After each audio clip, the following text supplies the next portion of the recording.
Welcome to IMC Live, the interactive webinar series hosted by the Industrial Marketing Collective.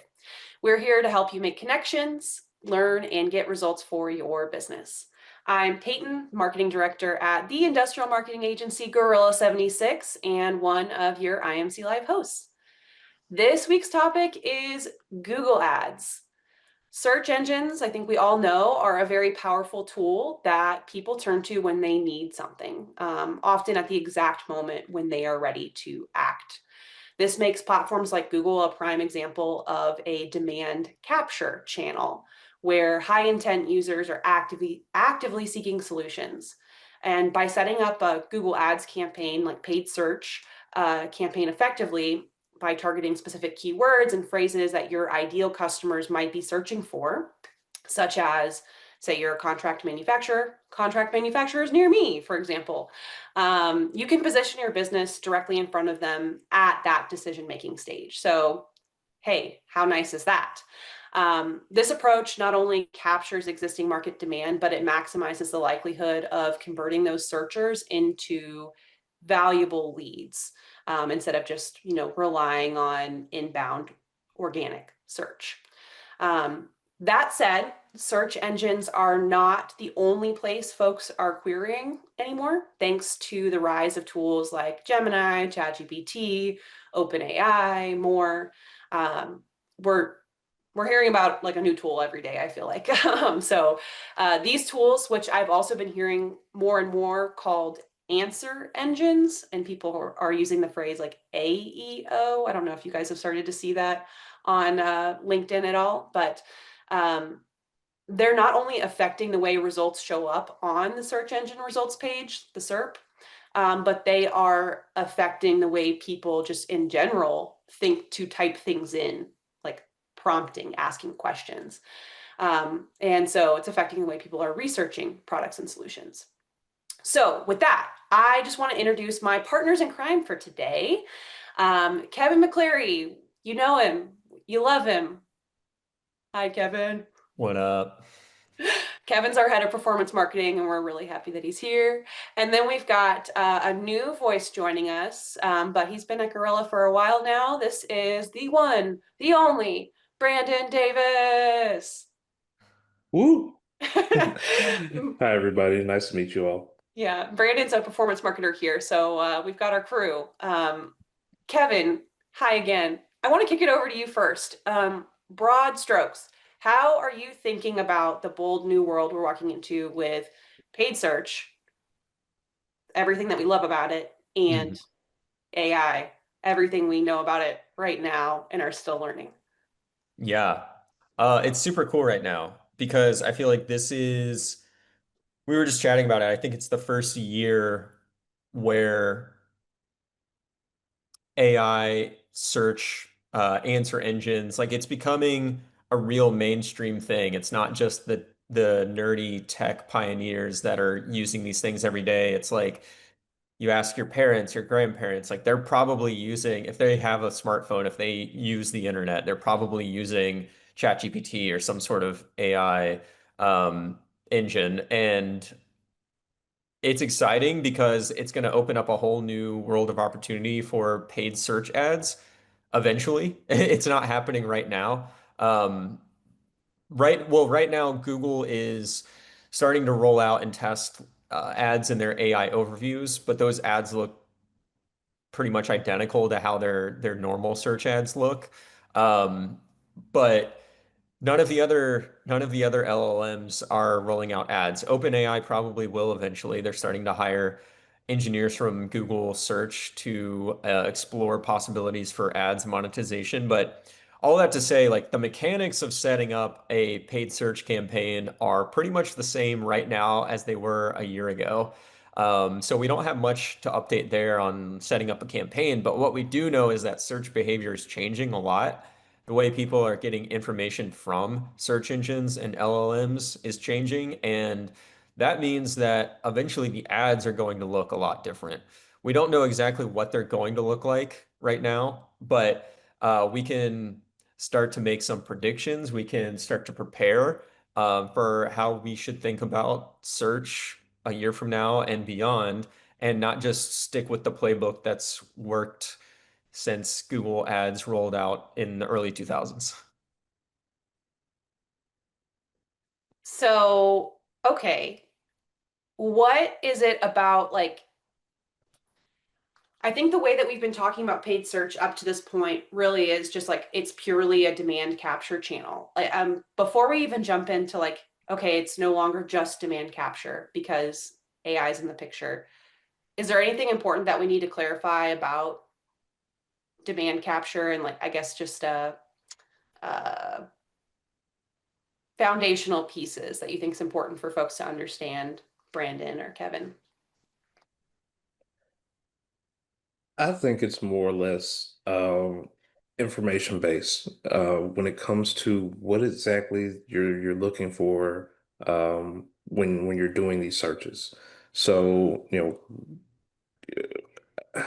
I think the best way to put it is when someone's going to these platforms, whether it's AI or whether it's the actual search query, what exactly are those keywords? What exactly are those phrases that that they're looking for?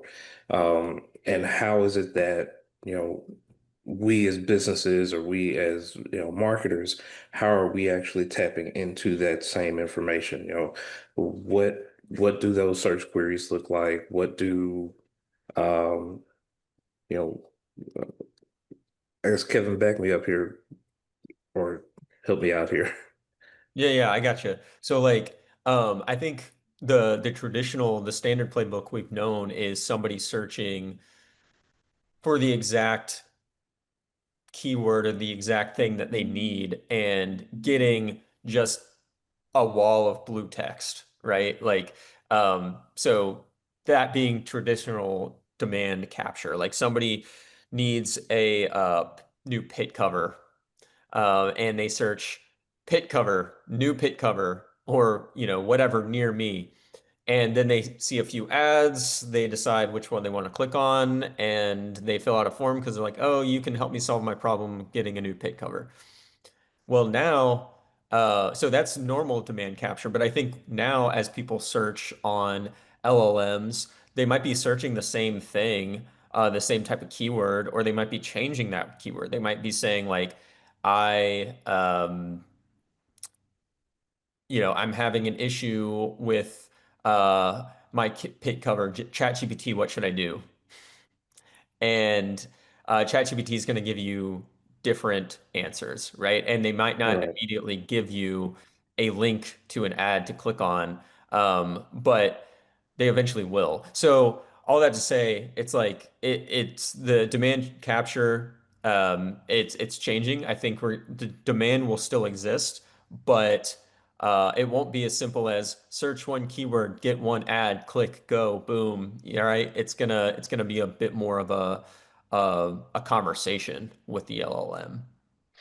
Yeah, and to me, that just signals more like brand awareness. Like if we're just going in terms that we all know and are aware of at this point, like I don't know if it's like we want to like call this a different kind of marketing, but it really just seems like general like branding and thought leadership that you need to be taking part of. Like you need to have good content that's helpful, educational in order to populate um, these new like layers of the SERP that are coming up, or to show up in Chat GPT. Whereas before you might just be able to rely on, okay, pit cover, link, landing page, form, done. Now people are like, I'm not satisfied with that. I want to understand why this is the best pit cover. And so instead of just going to Google and saying, I need a pit cover, you're going into an LLM and you're saying, I need a pit cover. What are some things I need to be looking at when I make that decision? And you're like using it as a thought partner in that.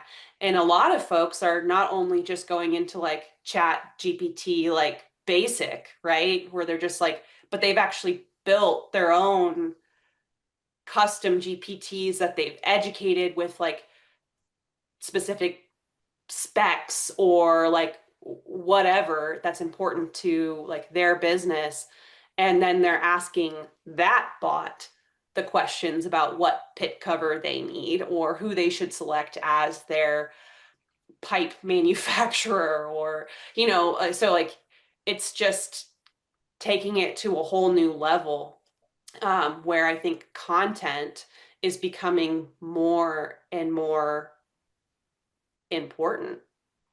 But Yeah. sorry, go ahead, Brandon. Yeah, I was gonna say I literally wrote that down. When it came to AIs, the more content you can provide, the better your search results will be. And I think that's where we need to start moving towards as far as marketers are concerned. You know, if you have things like customer testimonials, or you have things like case studies, or things of that nature, get that out there. Whether it's on paid social or repurposed for paid search. I think those are the best things that you can do, because what AI is going to end up doing is they're going to scroll and scroll through all of that stuff that you have, and if it's relevant to the question, eventually, once the conversation gets to that point, then they're going to be able to provide that case study to that client or to that customer who's looking for pit covers, or those customer testimonials. If you got videos of them, then they're going to be able to provide that to that same customer or client who's looking for pipe fitters or what have you. So yeah. Yeah, Yeah, I I think think that's a good point, Brandon. Sorry, Peyton.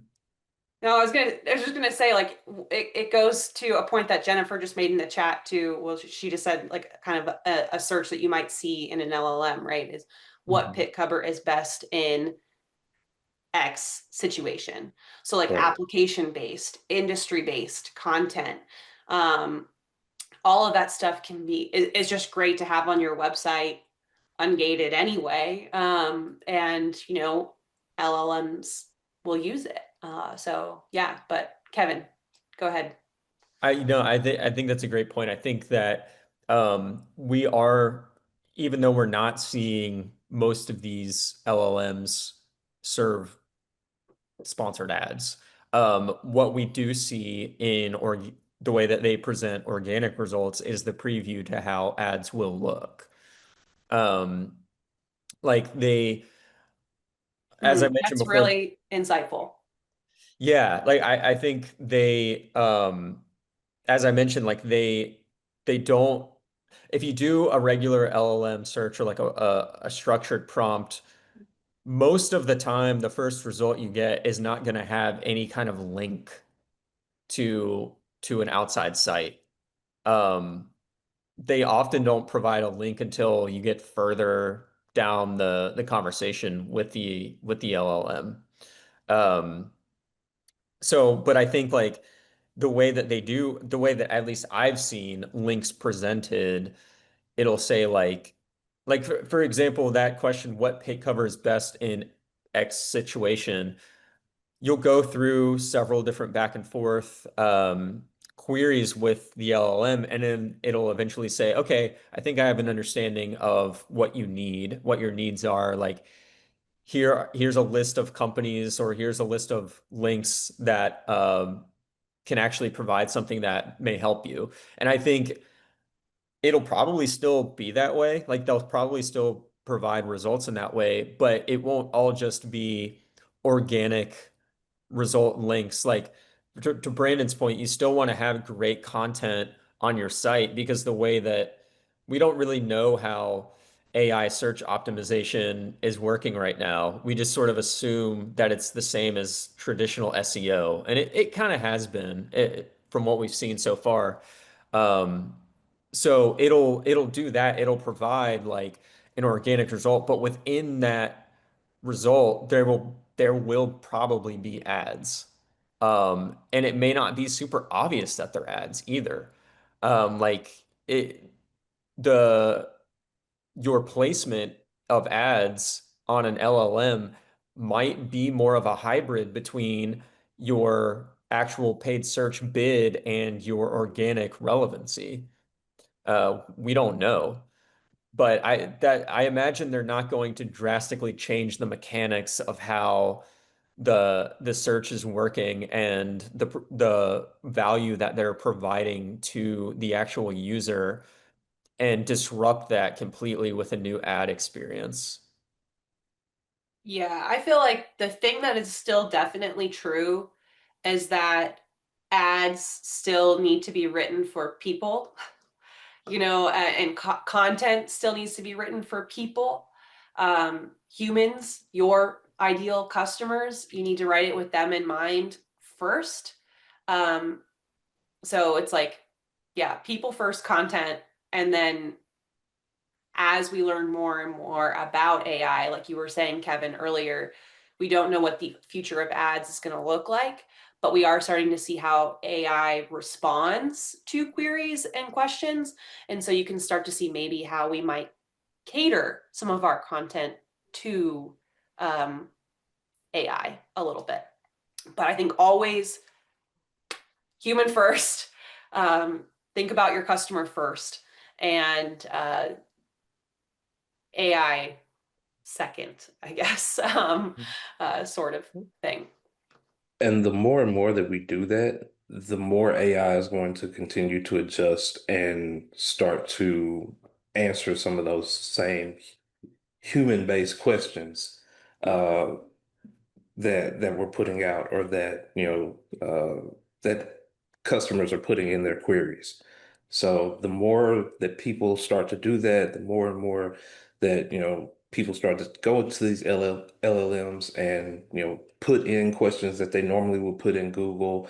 It's going to learn, it's going to continue to grow, and it's going to continue to adapt and be able to adjust its answers for specific situations. Something that Dale said earlier that caught my eye, that I think is important to mention here, is that he said that Google doesn't own the world anymore. And I think this is an interesting point because OpenAI just put out a couple days ago that they want to, or that they're developing a web browser. So eventually ads are going to happen on AI or on OpenAI, whether it's on ChatGPT or what have you. Um, and they are going to start to change and, like Kevin said, disrupt the way that the ad experience looks. Maybe not immediately, but it is coming down the line. So that lets me know that they have more than enough information to, you know, to be able to compete with platforms like Google, like Bing, and start to put more and more into, um, I guess, building out their own ad experience.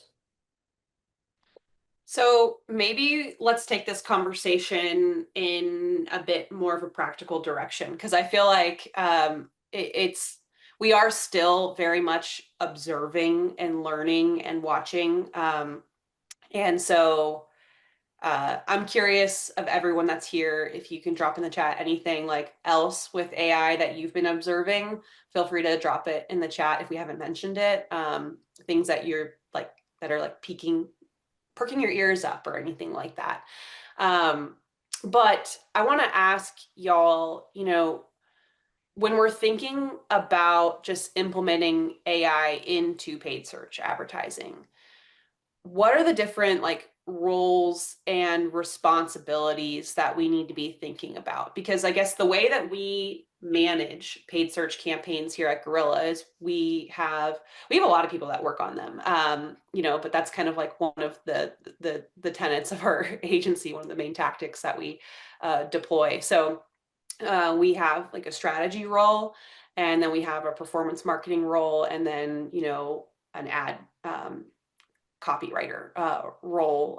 That's all in there. But uh, yeah, I mean, like, what are you seeing in terms of like performance marketing and what they should be like? If you're an in-house marketer, you probably wear all of those hats.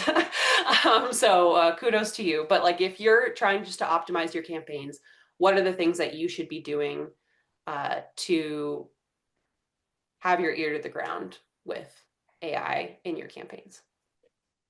Yeah, if you're if you're currently running paid search campaigns on Google or Bing, or anywhere, but those are the main ones, there is nothing that you can currently, like as of July 17th, 2025, there's like nothing that you can actually practically do to change because we just we there's not an option to at the moment. We like Google is starting to serve ads into their AI overviews, but they don't show you how often your ads are placed in AI results. So you can't really make any decisions there.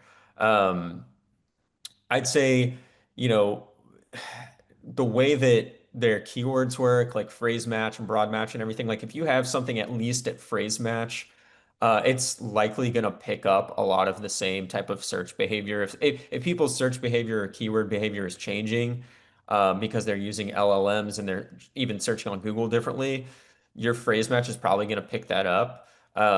I'd say you could if you wanted to, you could experiment. You could add in keywords that maybe are a bit more long tail and see if it picks anything up. I have not seen that have any impact on at least on the campaigns that we run thus far. But maybe if you add a longer tail keyword, maybe you'll see a little more difference. But there's not a whole lot to like do as far as like pressing buttons in the platform at the moment. But I would say whether you're running the campaigns or you're acting more in the like the strategy role, like it definitely is your responsibility as a marketer right now to be using AI search professionally and even just as a regular like consumer day to day. Even go in there and like secret shop your own products. Like talk to ChatGPT, talk to Claude, talk to Gemini. Um, as if you are one of your own customers and see where it takes you, see what kind of result you get. Does your website get linked in any of the results? Are you recommended? Do you see more of your competitors? Find out why. And start to think that way so that then when ad placements do become real, you are much more prepared to know how to get there and how to deliver a better search experience for your customers. I've been attending a lot of webinars lately on just AI in general, and one piece of advice that has been that popped up the other day that I was like, oh my gosh, that's so smart. That I want to share with you all is like uh, the speaker was saying AI is changing so quickly that if you are constantly saying going to somebody else who's built something, yesterday or last week in the tool and saying, how did you do that? And trying to replicate it, you're not giving yourself the opportunity to like really learn and maybe try something different and new and make something better because like the tools are adapting and improving all of the time. So instead of just trying to recreate even what Gorilla 76 has done or what, your competitor has done. Just set like an end point. Like Brendan and I were just talking about goals on the manufacturing marketer the other day. I don't think the episode has come out yet. Maybe it's today. I don't know. But we were just talking about the importance of setting, like what are you trying to do? And then just get in the tool and experiment and try to get there because you're smart, you're a marketer, like you're technically savvy, some of us more than others, but like these tools are not that hard to use, they're just intimidating. And you just need to get in there and play with it. That's something I'm seeing Brittany McCall on here too. Like that's something that I feel like uh, you, Brittany, and like your team over there at Sumitomo, like you guys are very comfortable just like playing with these tools. Are you guys, I'm sorry just to call you out, but I see you nodding your head. So are you guys using AI at all with any Google strategy that you guys are doing? Yeah, so we're mainly like experimenting with those like individual tools like as they pop out, whether it be using like photo tools to help us do like advertising. So we'll be able to create like all the different ad copies or sorry, ad sizes that we need for Google. Um, it's funny because we were actually just talking about Google Ads and what we're going to do moving forward, like right before this, Carla and I. And so we're going to take, because right now we outsource, but we're going to move it more in-house and take that approach. But we've been tinkering with a lot of tools like even Replit, which has just blown my mind. If you guys have not used that tool, it's absolutely amazing. But I was able to take a catalog and build like a configurator of our product based on the rules just by talking to a chat. And I was just like absolutely amazed about how fast you can go from an idea to actually creating something on the web, even as a concept if you're not going to use it. So I have like an AI feed, and then every day I'm like, Grok has passed SOCA, like human assessment, like let me try Grok. So yeah, right now it's really unofficial. And we're just like you said, just jumping in and trying different things. But um, I am like looking at actual like structured training too for the team because that's been something that's also been recommended too. That's cool. Yeah. No, thanks so much for sharing. Yeah, I think Kevin, you were starting to say like, it's kind of everyone's responsibility. We're talking about these roles and responsibilities to like be jumping in with AI. And I think Grace mentioned this in the chat too about, checking chat GPT's like resources or whatever tool you're using because it's not always right. Or it might not always have your product information, even if it's a custom GPT that you built. Like, what's the phrase that people say? It's like a not a mirage. I don't know. I do this on every single show. I can't remember the word, but I think I just forever have mom brain at this point. But it like kind of like fantasizes an answer and just makes it up or like materializes a quote out of thin air that you never gave it. And so it's really good, even if you've trained these tools to like from like the strategy seat, you need to be critical about like the output that it's giving you and then build on it too. Like your company better than ChatGPT, but you can like get through that blank page syndrome. I saw Brendan unmuted and I'm wondering if he's got something to The say. word was hallucinate. Hallucinate. Okay. Mirage is much more mysterious, though. I like that. Yeah, yeah. We just roll with it over here.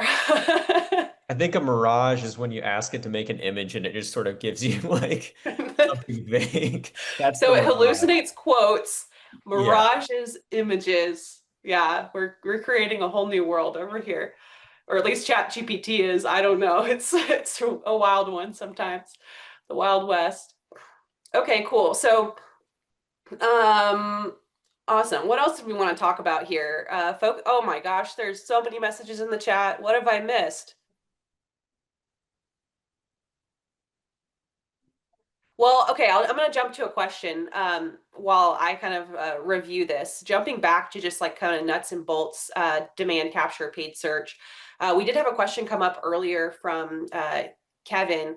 I used an example of contract manufacturing near me, and that definitely signals like that local search. And he was asking about how to set up ads for more national sales. My brain kind of went to some geo targeting and just different things that we've played with there. But yeah, Brandon and Kevin, any advice that y'all have specifically for national campaigns or I guess broader geolocations? Brandon, I saw you unmute. Do you have thoughts? Yeah, I was just gonna reiterate what Peyton said. It's mostly just geo-targeting. I think maybe possibly adding in some, maybe adding in some customer lists or some audience segments as well. But mostly it's gonna be geo-targeting in my opinion. Kevin, what do you got? Yeah, I mean, you can if you don't want people searching near me at all, you can always just add that as a negative keyword. Yeah, that too. Yeah.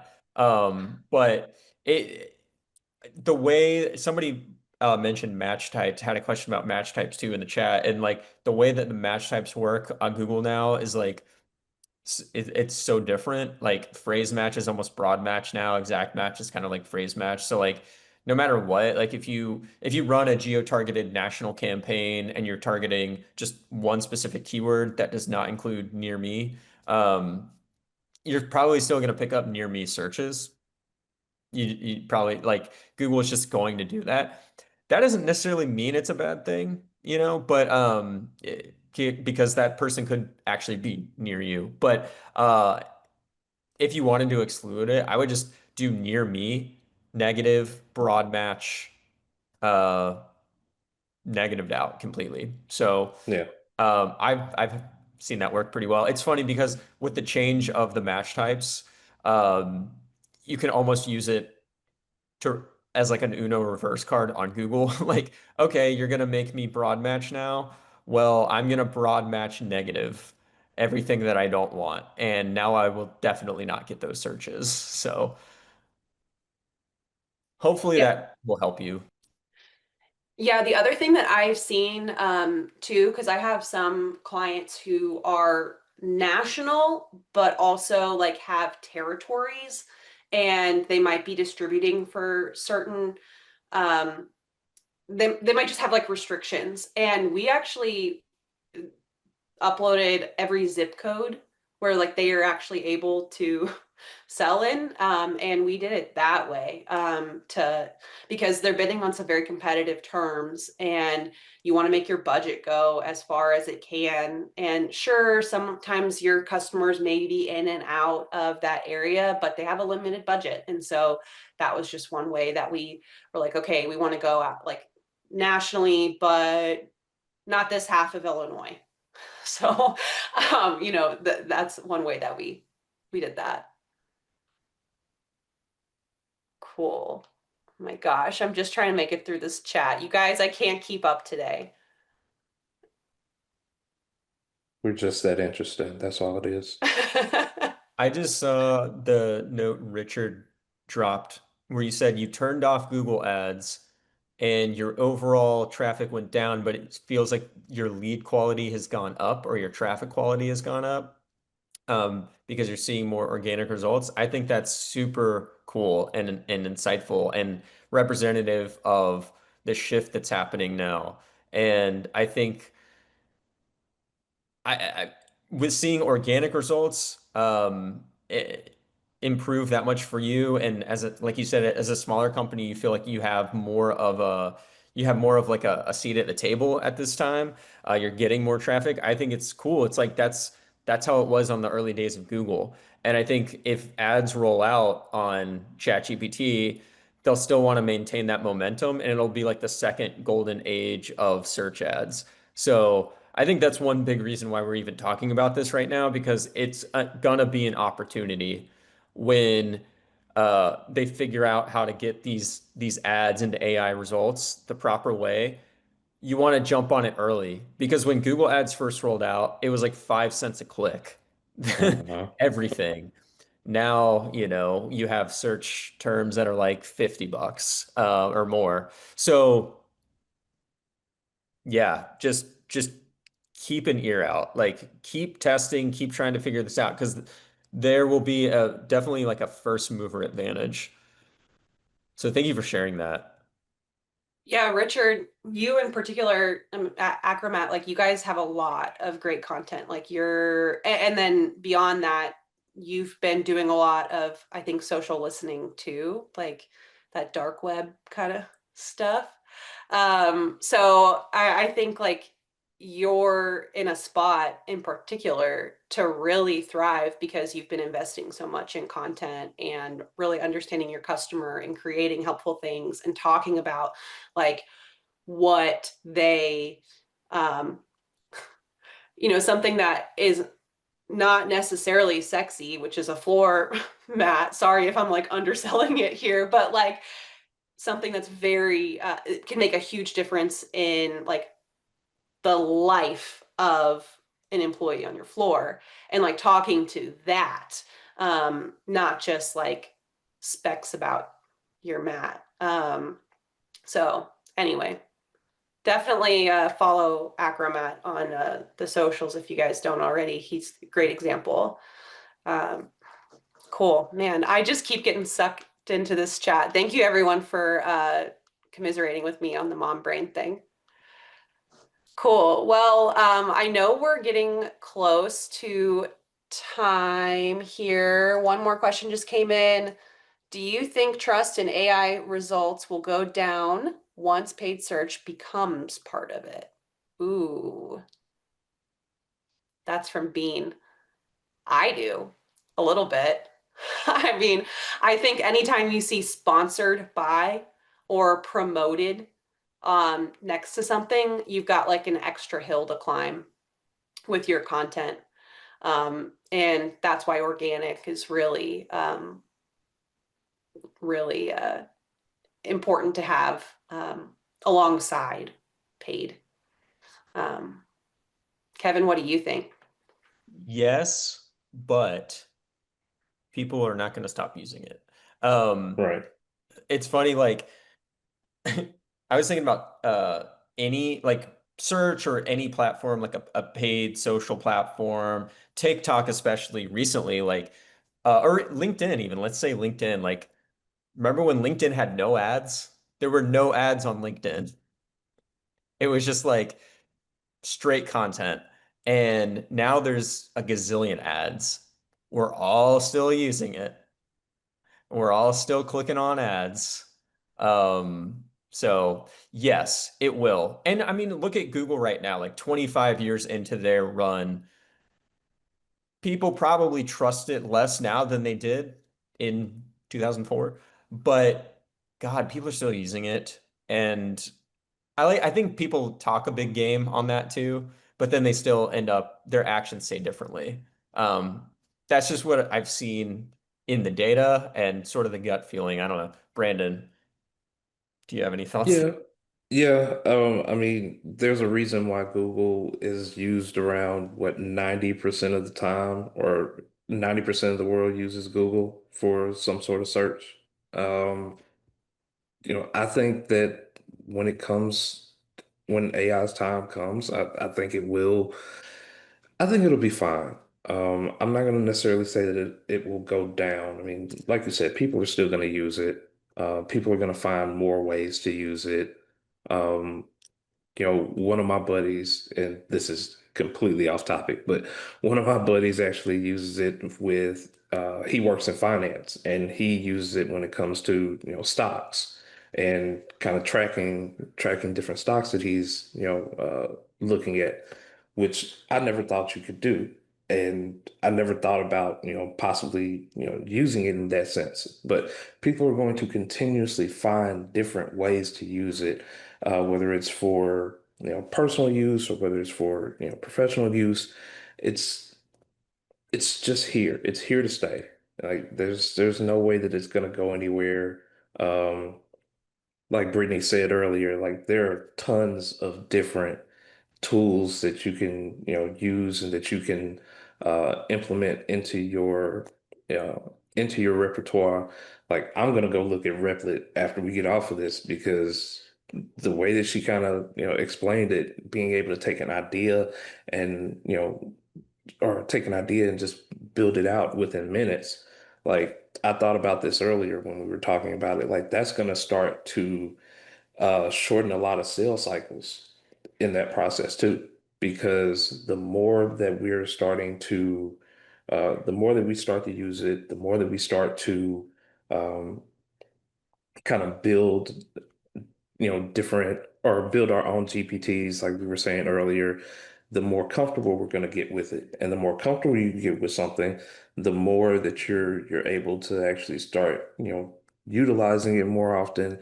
And then Leverage those it. conversations, yeah, the more you start to leverage it, and the shorter those conversations start to get because you know what you're going to actually ask it, and it knows exactly what you're going to be looking for. So then those sales cycles are going to start to get shorter and shorter and shorter. And this may not be now, or it may not be within the next year or two, but sooner or later, those 6, 7, 8, 9 month sales cycles are going to start to turn into like 3 month sales cycles, if that. So I think that, like I said, the more that we use it, um, the more that we get more comfortable with it, the less likely it's going to end up going away. Whether it's just the organic side of things, or once they do start doing paid search or start doing some sort of advertising, um, that side also. So yeah. Yeah. More to come for sure. The other thing, just if I can push everyone who's here on this call and listening to this afterwards, um, this is like a huge career opportunity for folks too. Like so many companies now, there's roles that didn't exist before that have even AI in the title. So if you were thinking, oh, I don't know where to go from here at my company, pave the way. Like if you create something that can be used and applied and you start to test, like I feel like there's job title changes in the future for folks on this call, that if it's something you enjoy doing, great, more power to you. It's just an opportunity. But yeah, more to learn. I hope that everyone that's here right now, if you guys want to keep the conversation going, definitely join us on Industrial Marketing Collective on Circle, and we'll have discussion boards going there to kind of keep these chats alive, because the chat today has been a lot. I'll definitely be reviewing it afterwards. I really want to thank Kevin and Brandon for coming on to talk to us about something that we're all still very much learning about. So thanks for being bold pioneers and talking about something we're not experts on yet. Yeah, no, thanks for having us. This is super fun, and thanks for everybody like for tuning in and asking great questions and being engaged. Love it. Yeah, It's super fun. same. Yeah, Brandon, thank you so much. Your first show. Woohoo! Yeah, More hopefully to you'll have me come. back. Yeah, more to come. Our next episode is going to be August 7th, and that's actually the 100th of Industrial Marketing Collective Live. So we're going to be doing a little bit of like a review, what we've learned, like what's the business impact been for Gorilla on like these shows, like why do we keep doing it? Besides the fact that I like it. And it's my favorite part of my job. But between now and then, if you want to keep the conversation going, like I said, join us on Circle. Let myself know, message Brandon or Kevin or any gorilla on LinkedIn, and we can get you added to that. So again, thanks so much, everybody, for coming, and we will catch up with you soon. Bye.